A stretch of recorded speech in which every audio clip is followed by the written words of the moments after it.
Every passenger in this video was sure they had it under control. A few minutes here, one quick errand there, one argument worth winning. Then the gangway went up.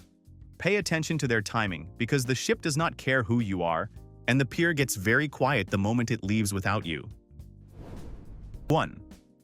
3 grown adults flattened against a wall in a Palermo side street while a man in a headset holds up one finger and mouths the word filming.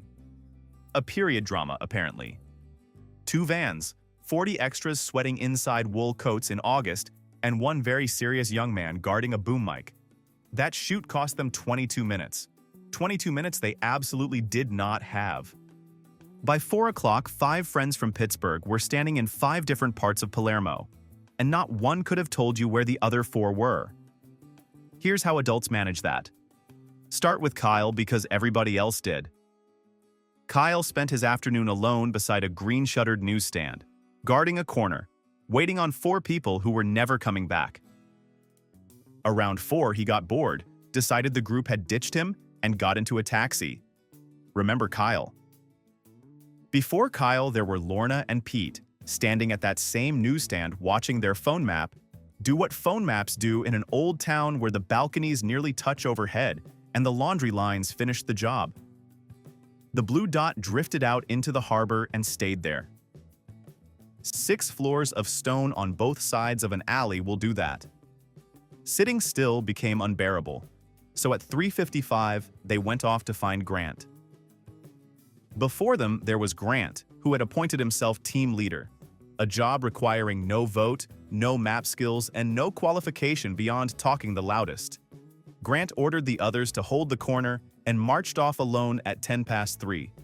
And before Grant there was Nadine, who at 1:40 announced she'd left her bag at a Granita counter 4 streets back, 40 euros of new leather sandals inside. "Wait by the newsstand," she said. 10 minutes. Here's what nobody tells you about splitting up. Once everybody is separately in charge, nobody is in charge. Each of them assumes a more competent friend has it handled. No such friend was present. 2 sane options existed at 3 o'clock. Call the port agent, whose number is on the card in everyone's pocket, or start walking to the terminal.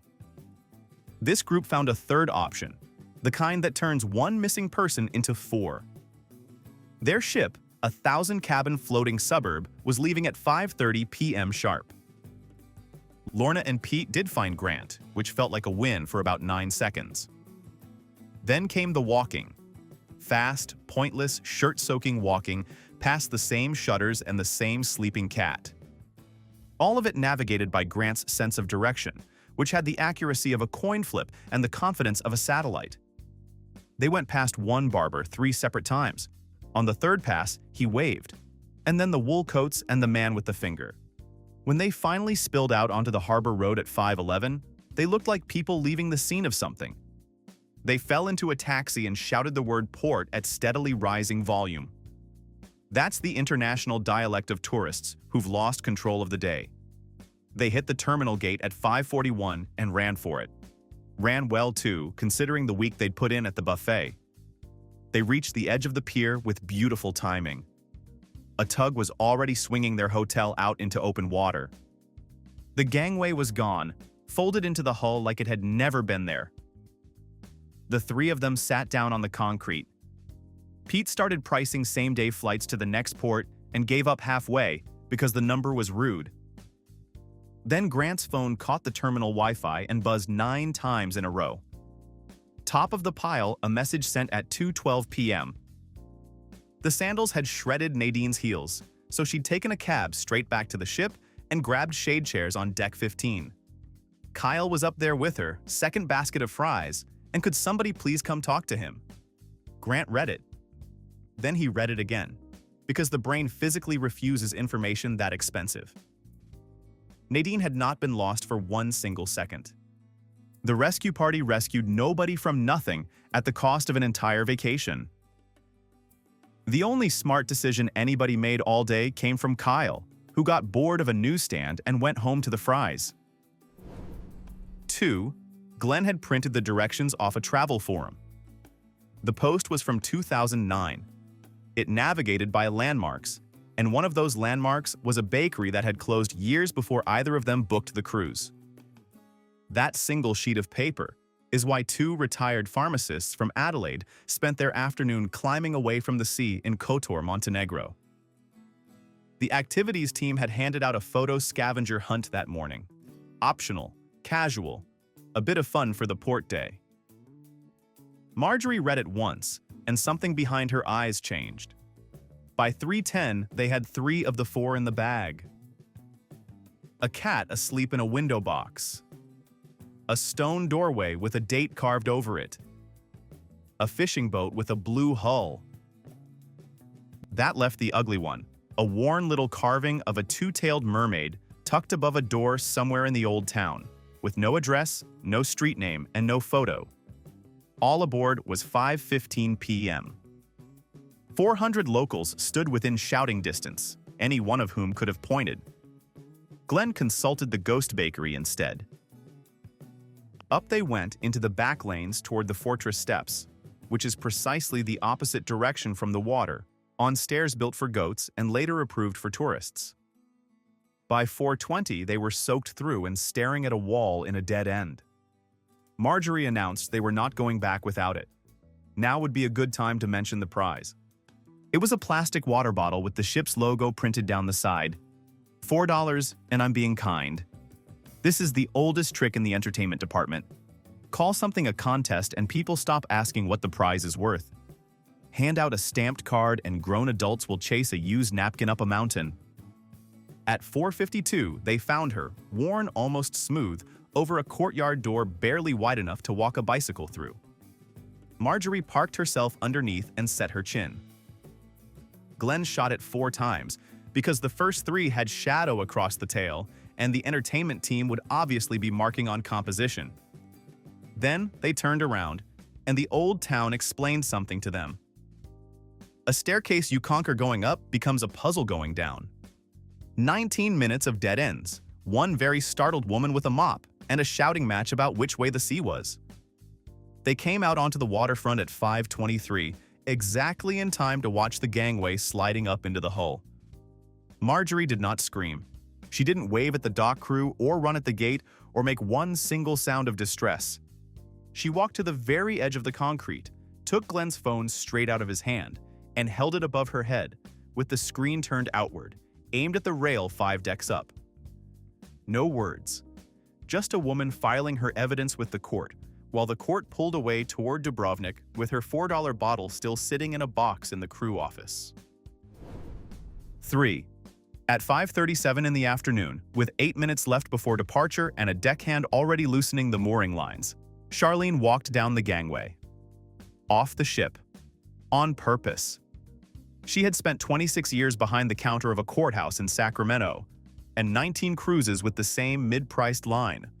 240 nights at sea. That put her in the top loyalty tier, which came with priority tender tickets, a bottle of sparkling wine on embarkation day, and a small gold-colored pin. Somewhere in those 19 sailings, the pin quietly stopped being a thank you and started being a rank. She wasn't a repeat customer in her own head anymore. She was, at minimum, an officer. The ship was in Cozumel. All aboard, 5:45 p.m. At 5:30, Charlene was out on her balcony, safely aboard, doing absolutely nothing wrong. Then she looked down at the pier and spotted the little shop just past the security gate, the one that sells the vanilla extract she takes home by the case. $11 a bottle, 2-minute walk. So she rode down to deck 3, tapped her card at the gangway, and strolled off. The officer at the bottom had a radio in one hand and the word departure written across his entire face. He told her politely that the ship was leaving. Charlene laughed. She patted his arm. She instructed him to let the bridge know she would need 5 minutes. Then she spent 4 of them arguing with a cashier about whether the shelf price included tax. She came back at 5:49. Here's the thing the pin never explained to her. A ship doesn't leave when its passengers feel finished. It moves inside the window the port and the pilot handed it. That window gets negotiated between the harbor master and the bridge. not between a cashier and a woman wearing a pin on her bathrobe. So there was no announcement. Nobody came out to explain it to her. The gate was chained. The strip of water kept widening, and the highest-tier loyalty member on that passenger list stood alone on the concrete in Mexico, holding one bottle of vanilla and a card that now opened absolutely nothing. 4. There is a man in Roatan who folded up his craft stall early that day, $13 poorer than he meant to be, with no idea he had just cost a woman from Wisconsin the rest of her cruise. He'd been in a hammock negotiation with Roz, a dog groomer of 30 years. And Roz does not lose. The hammock was hand-woven, green and orange, wide enough for two, and she had no plan whatsoever for where it would live once she got it home. He wanted $46. She had offered $30. She had been offering $30 for 9 straight minutes, which is roughly how long it takes for a small purchase to turn into a hill worth dying on. That's the trap with a long haggle. The longer it runs, the less it has to do with the hammock. 9 minutes of her life were already sitting in that stall, and walking off empty-handed would have felt like losing in public. Roz doesn't do that. He came down to 42. She held at 30. Then the ship let go with its first warning horn, the low one you feel through the pavement, the one that moves every tourist within 4 blocks toward the water like a herd. Roz glanced up at the funnel sticking out over the rooftops. She gave it about a second and a half. Then she turned back and told the man that 33 was her number, and there would be no further discussion. 26 more minutes. 26. Over $13, which is 2 lattes and a tip on deck 9. He gave in eventually, took the 33, and handed it over. Roz carried it back to the terminal across one shoulder, chin up, like a champion leaving the ring. She arrived in perfect time to watch the gangway hanging in the air and a long blue gap opening between the concrete and the hull. She has retold that afternoon plenty of times since. Not once has it been the story of how she missed her ship. Every time it's the story of how she got a hammock for $33. 5. The officer said no. That was the entire conversation, and it should have taken 4 seconds. Anything over a certain length isn't going aboard, souvenir or not, and the wood makes no difference. The thing in question was a 5-foot fishing spear from a stall in Bridgetown, $34, with a blue fish painted down the shaft. Dale had it under his arm at the security checkpoint with a comfortable 40 minutes before departure. Hand it over and get on the ship, or keep it and stay in Barbados. Most people take the first one before the officer finishes the sentence. Dale spent 31 years dispatching freight trucks, and somewhere in there, he developed a firm preference for being right over being comfortable. So he explained that it was a decoration. He explained that he'd been cruising before the officer was born. He asked to see the regulation in writing. Then he asked for the captain, which is a spectacular waste of breath. Port security works for the terminal, not the cruise line, and no captain in maritime history has walked down a gangway to referee a dispute about a stick. The officer heard all of it, said nothing, and went back to processing the people behind him. That's the part that should have ended it. Nobody was fighting Dale. He was fighting a queue. 31 minutes of a man with folded arms holding a painted fish on a pole, glaring at professionals who had already forgotten his face. The departure horn went off. Dale didn't flinch. He was busy winning. Then the gap appeared. A foot of water between the hull and the pier, then 3 feet, then 10, and something finally landed behind his eyes. Suddenly, he was flexible. He'd throw it in the harbor. He'd snap it over his knee right there. No problem. Watch. The gate was already locked. The ship left for St. Lucia with his suitcase, his pills, and both good shoes. Dale stayed on the dock with his arms still crossed, holding the fish. 6. 4 times. That is how many times Wendell stood up to leave that beach party, which is a lot of times to fail at walking away from strangers. Attempt 1 came at 3:20 in the afternoon, on a beach outside St. John's, Antigua. He picked up his canvas bag and got as far as fully standing. Everton, the grandfather running the whole operation, put a hand on his shoulder, announced that Wendell was family now, sat him back down, and topped up his cup with something that could clean an engine. All aboard was 4:30, back up 90 minutes, and none of it had to happen.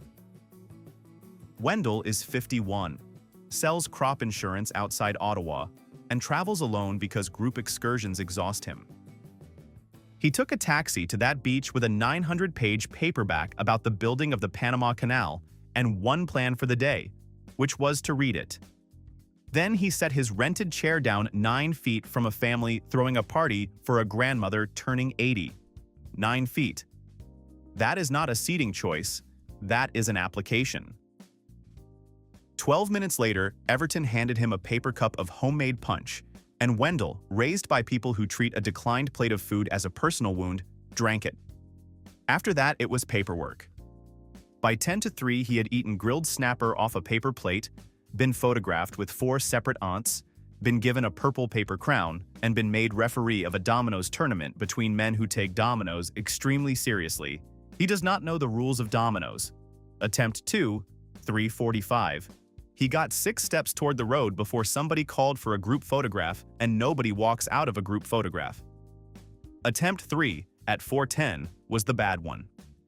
That is when the cake came out, and Everton handed him a sleeping toddler so the parents could cut it. So there he sat, sweating through his shirt, pinned to a plastic chair by a small warm child and his own manners, looking across the bay at the ship with his passport in it. Here is the thing about that kind of politeness. It never feels like fear. It feels like consideration, like being a good guest, like respect for somebody else's culture. Take the wrapping off, and it is a grown man paying whatever it costs to skip the 2 awkward seconds of saying no thank you. Wendell's bill came to about $4,000. Attempt 4 worked. At 4:25, he passed the toddler to an aunt, apologized to 11 people, thanked them for a wonderful afternoon, and then ran for the road like the sand was on fire. $80 bought a taxi and a driver who treats lane markings as suggestions. He reached the terminal at 4:58 smelling of rum and sunscreen and found a berth with nothing in it. The next morning he had to say out loud to a consular officer that he missed an international sailing because a nice man kept refilling his cup. He was still wearing the crown. 7. 400 people on their balconies put their sunset drinks down at the same time. Something small and white was coming at the ship across open water, flat out, throwing spray, with 2 passengers standing up in it. Phones came out. Decks 9 through 15 assumed the entertainment department had organized this. The entertainment department had organized nothing. That was Douglas, and Douglas had a plan. Douglas built a chain of gyms and sold it. Tessa designs hotel interiors. They live outside Philadelphia in the kind of house where every problem so far has been solved by writing a slightly larger number on something. That afternoon, they were at a wine estate in the hills behind Cannes, where nobody on staff had the nerve to tell 2 paying guests that the tasting had finished 40 minutes ago. They rolled back down to the tender pier at 6:40 p.m. The last tender had gone at 5:45. Departure was 6 o'clock. A normal passenger at that point feels the floor tilt, walks into the port office, and starts asking about trains. Douglas looked at the water instead. A mile out sat 110,000 tons of ship, lit up, easing toward the horizon. His hand went to his wallet because in his entire adult life, a schedule has never once been a fact. It has only ever been a price nobody had quoted him yet. He walked into the small boat marina next door, past 6 locked-up boats, and found a man in his 60s hosing salt off a white inflatable with a blue stripe. 1,800 euros went onto the console in 1 stack. Douglas pointed at the horizon. The man asked no questions whatsoever. He untied the bowline. Then came 11 minutes at full throttle across open swell. Tessa spent every one of them gripping the rail in a silk dress and a hat the size of a satellite dish, taking sea spray in the face at 4-second intervals, saying nothing because there was nothing left to say. Douglas stood up near the bow into the wind, holding his loyalty card in one fist. He was not frightened. He was delighted. Somewhere behind his eyes, there was a film score playing. Which brings us back to the balconies. Alongside, the scale of it landed on both of them at once. A small rubber boat at the foot of a wall of white steel going up 12 decks into the sky, close enough to touch, every deck of it lined with people filming. Douglas started roaring up at the bridge, both arms over his head, demanding somebody open a door, and the ship slowed. The churn behind it flattened out. Douglas turned to his wife with the grin of a man whose worldview has just been confirmed in front of witnesses. 12 feet above the water, a square steel hatch swung inward. That is the pilot door, the little opening they used to bring the harbor pilot on and off, and two officers in white shirts were standing in it. Douglas got his soaked wallet ready because obviously a ladder was coming, and obviously you tip the men who lower it. He was already drafting the version he would tell over dinner in October. What he did not know is that a ship that size sails under an international security code, and that code is unbelievably clear about taking unscreened people aboard from an unidentified boat at sea. It is not a customer service question. The captain's view of it changes nothing, and the captain's view of Douglas was unlikely to be helping. So no ladder came down. One officer raised a loudhailer. The other leaned out over the ocean and lowered a scuffed orange deck bucket on a rope, hand over hand, until it knocked against the fiberglass in front of them. The voice came across the water amplified and remarkably pleasant. He could not be permitted to board. Their belongings would be held for them at the next port. Trains along the coast run regularly. Enjoy the rest of your evening. Inside the bucket, in a clear freezer bag, were 2 American passports. Tessa lifted them out. The bucket went back up empty. The hatch shut with a clang they heard over the engines. The engines came back to power, and the wake caught the little boat and spun it around like a leaf in a drain. 11 minutes back to shore. Neither of them said a word. Douglas had paid 1,800 euros in cash in open water for a delivery the cruise line makes to the next port for nothing. 8.